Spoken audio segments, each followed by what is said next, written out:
Hello and welcome to Conspiracy Boulder. You're not a boulder, you're a rock!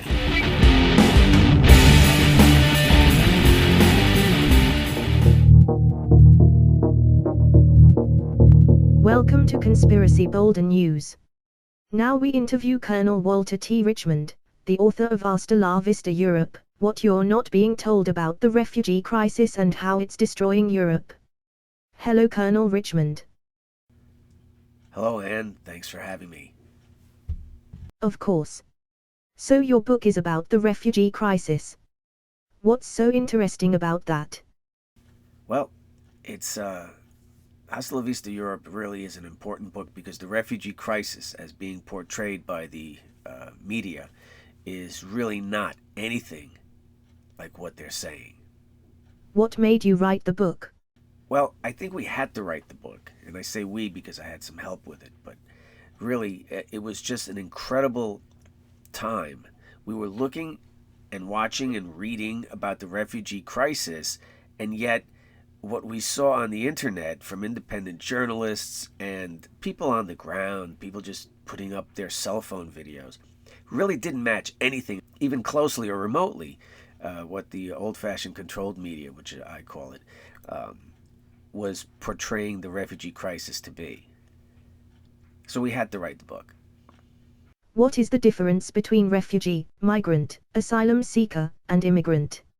Aren't they all interchangeable? Yeah, that's a great question. I don't think anyone's really clear. I mean, legally it's very clear. The difference between refugees, migrants, asylum seekers, and immigrants.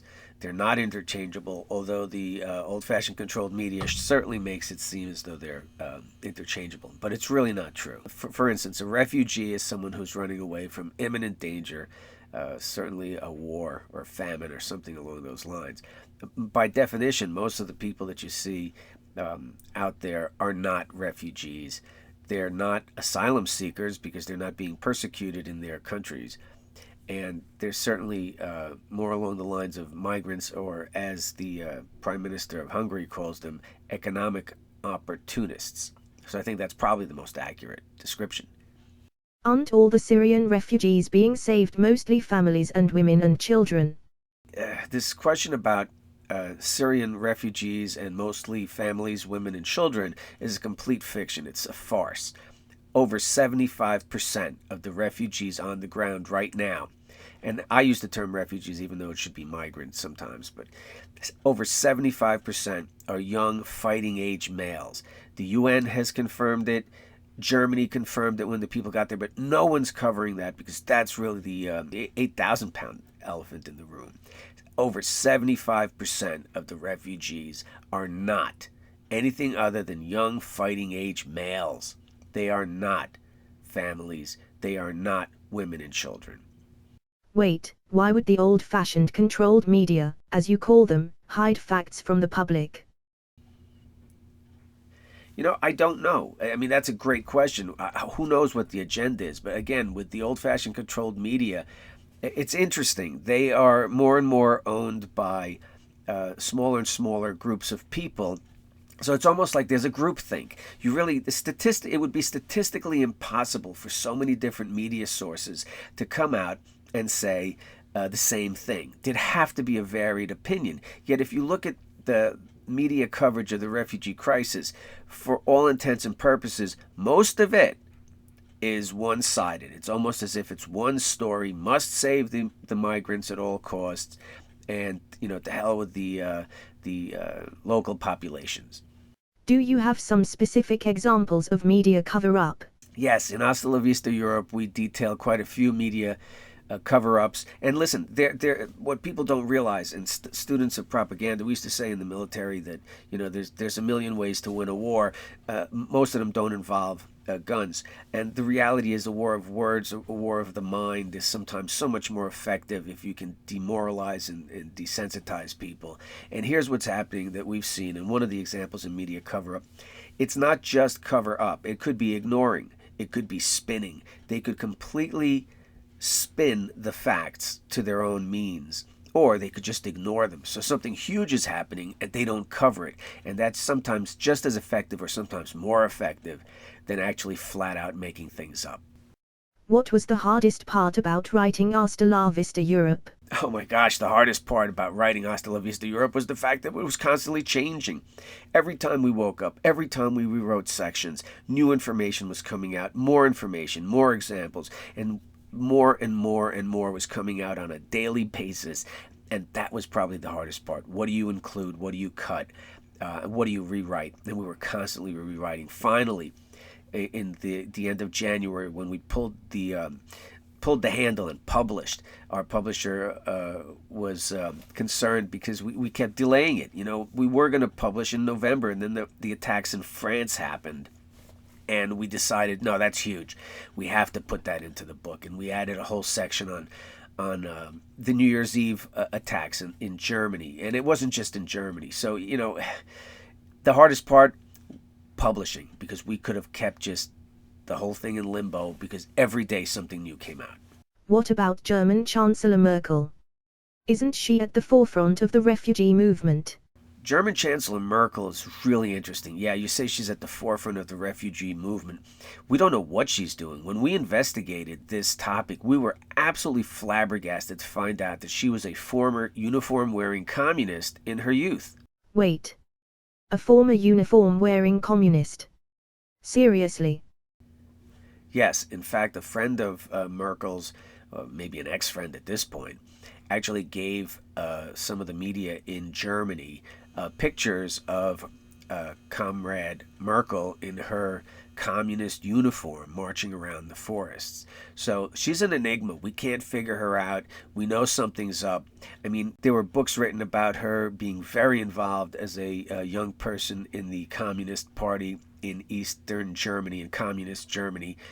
And I don't think that goes away. That kind of stuff just ingrains and surfaces its ugly head at some point. Maybe that's what we're seeing. Who knows? It's anyone's guess.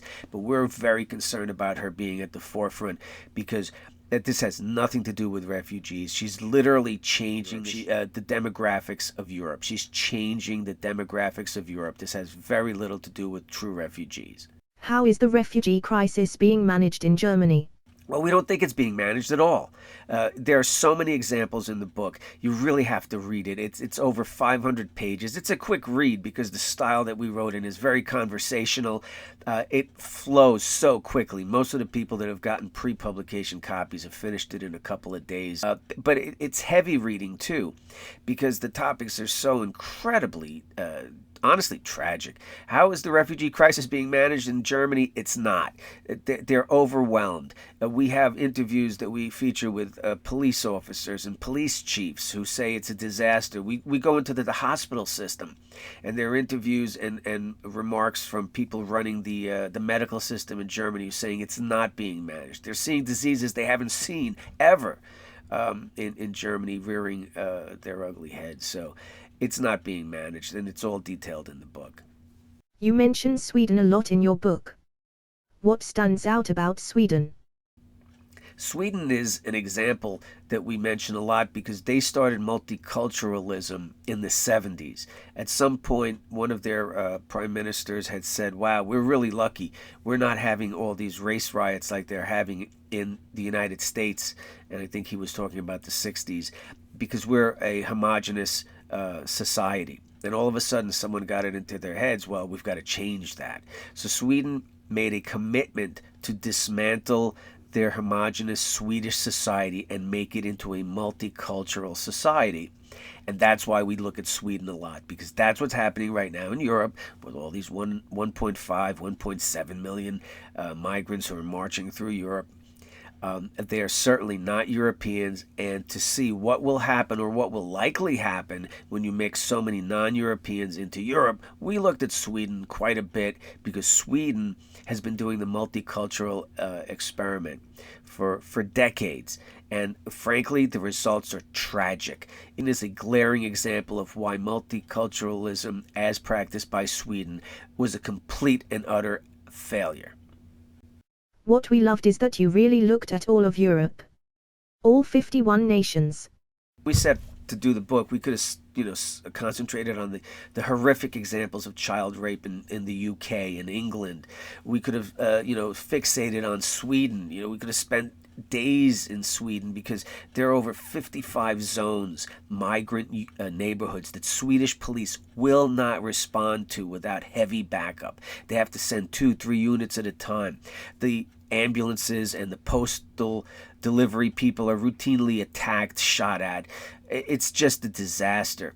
So we could have fixated on a couple of areas, but we decided to do it the right way. We went through every one of the 51 nations that make up Europe. Some are in the European Union, the EU, and some are not, but we looked at all of them individually. Frankly, we didn't cover many of them in great depth because there wasn't much to talk about, but we did do representative examples from each one of those. Hasta la Vista Europe features many examples of raw violence and mayhem. Some of the examples are very terrifying. Did you cherry-pick the worst examples to make your case? I mean, we wish that were the case.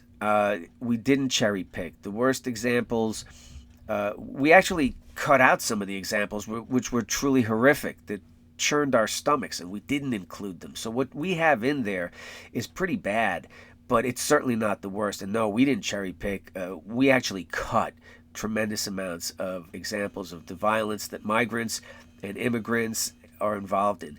Let me tell you, what we did find is in almost every single case in Europe, migrants lead the pack as far as criminal behavior and being overrepresented in the criminal activity that goes on in every European country we looked at. So you really should look at the statistics. We've got those published there. And by the way, what makes our book different is that every one of our stories, every one of our so-called events and claims and all, everyone has a link to a primary source that we got it from, either from newspapers, magazines, in detail government reports, and as well as prime videos from either media stations, media broadcasters, independent media, and sometimes people's cell phones. So you can look at it for yourself. And what the point is, do your own research. Don't believe us. We bring it out, but we also link to it so you can go and find it on your own. And then likely when you start digging and looking further, you'll be sickened by what you find, because we really didn't put the worst of the worst in the book. So, no matter what side of the fence you're on, you have to admit it's all about saving the children. Speak to us about the children. Well, I think everyone knows that the children are the people that you have to really worry about and work hard to keep safe, because children really are vulnerable. The reality is, though, there aren't that many children to worry about. What do you mean by that? The government statistics, the UN statistics are that 75% or more of the refugees currently marching through Europe are fighting age males. They are not children. And what's really, really scary is that there are quite a few and many examples, and we put quite a few in the book, of young men, adults, who are pretending to be children. And they do this for two reasons. First of all, they pretend to be Syrian children. And because they're Syrian children, they go to the top of the pack as far as getting asylum granted quickly, and it smooths the process. Syrian children aren't really children. How can that be? The reality is, in the German police, we have examples and quotes from German and other police departments, that the bulk of the people claiming to be Syrian children are really African migrants in some of the examples that we show. And the reason is twofold. One, if you claim you're Syrian and a Syrian child, you go to the top of the heap. And B, and here's the part that really sickens everybody, and all of our researchers were just aghast. Many of these men are claiming to be Syrian children, refugees, and putting their age as 15 or younger, because in a lot of countries, your criminal behavior is excused. You're a child under the law, and you don't serve hard time, if any time, if you're caught killing, raping, stealing, robbing, or committing any violent crimes, if you're considered a child under the law. So it's so sick, it's so twisted. You got to read the book. But let me tell you, there are examples after examples of people pretending, especially men, pretending to be children, and giving their ages as much younger than they really are, sometimes a decade or two, simply to stay out of jail. Conspiracy Boulder News recently covered the attacks in Sweden at an IKEA store. Did you hear about that attack? Yeah, the IKEA story we cover in the book. The really sick thing is as we were going to the first publication date in November, the trial had ended, and the African immigrant who had done the attacks and killed the mother and son in the IKEA store pled guilty and was set away for life. The reality is, though, in Sweden, they have some of the best jails in the world. They're beautiful. They look like country clubs. We were shocked when we saw that. The worst thing is, though, this attacker looks like he's going to serve maybe 10, 15 years. Our sources think that after that point, he'll be allowed to be let loose. So in Sweden, even when you do kill locals, my gosh, the incarceration process is really stacked towards the criminals. So, but we talk about that. In one of our catchphrases in the book is always protect the migrants. That's the theme we see in Europe. The local people, anybody, and here's an interesting point. If you talk patriotically about your country, if you talk about protecting your country, you're basically labeled the most horrific person in the world. It's crazy. The topics are so serious and so deeply disturbing, but you did include some lighter points. Care to mention one or two? Yes, we did have some lighter points. Check out the section about one of the European royals who decided to befriend a migrant only to have their priceless jewelry stolen by this migrant fellow whom they took into their home. And of course, oh my gosh, he's a migrant, he's great, he's wonderful. Next thing you know, the guy's stolen their priceless royal jewels. So that's a terrific story that kind of shows how blindly people trust because people are migrants. And the book is pretty dark, but let me tell you, there are some incredibly ironic stories such as that. Is anyone else speaking out against the insanity? We really don't see many people speaking out against the insanity. Lech Walesa, who was the president of Poland and a Nobel Peace Prize winner, came out in an interview in which he said that we can't let these people in. Very soon we'll let them in and they'll be practicing their customs such as beheading. So he laid it out on the line. The Prime Minister of Hungary, Orban, has been very outspoken, constantly talking about it. And finally, some of the major newspapers have said, hey, wait a second, maybe he was right. But as far as talking about the insanity, very few people. Donald Trump, believe it or not, presidential candidate Trump from the United States, has been an outspoken critic of Merkel. And he's called her absolutely insane, or what she's doing he's called insane. So he's come out against the insanity, but not many people are. Although privately we've heard and we've talked to people who are absolutely against all the stuff that's going on. But there are so many incredibly heinous laws against speaking out that we're not surprised, and we detail some of that. The laws in Sweden. I mean, it's just incredible. There's no free speech out there. Well, hopefully our viewers will spread the word. Thank you so much for your time, Colonel Richmond. Yes, I really do hope your viewers spread the word. It's a story that needs to be told, and it needs to be told now. Not next month, not next year, and certainly not in a decade when people will be turning back, looking back, and going, oh my gosh, how did we let this happen? How did this happen? We need to tell the story now. So maybe we can do something about it. And anyway, really, thank you so much, Anne, for having me on. The book, Hasta la Vista Europe, What You're Not Being Told About the Refugee Crisis and How It's Destroying Europe, is available now on Amazon.